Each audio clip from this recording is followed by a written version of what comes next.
Sorry चुप काहे बाड़ू कुछ बोला औरी।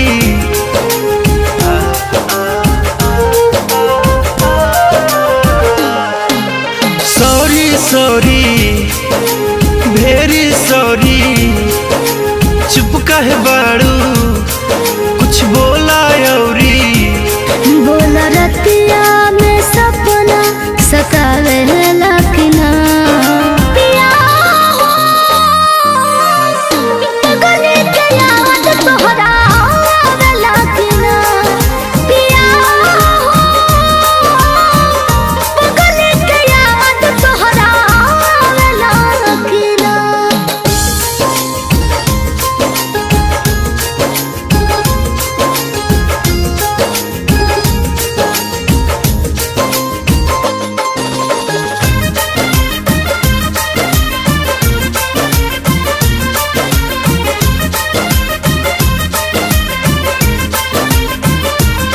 जब दुल्हन बना के ले आयल रही तहरा गोदी में हम अगर आयल रही।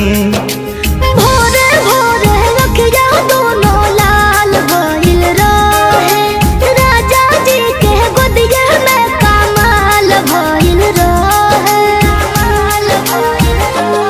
हमारे फोटो मोबाइल में देखावे लखना पिया हो गले के याद तोहरा आवे लखना पिया हो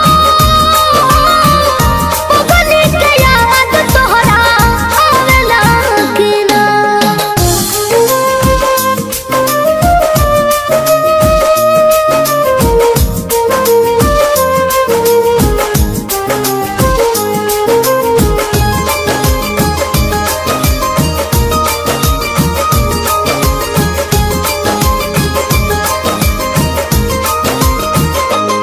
दूरी तहरा से हमारा साथ नइखे कैसे कहीं अकेले रहत नइखे।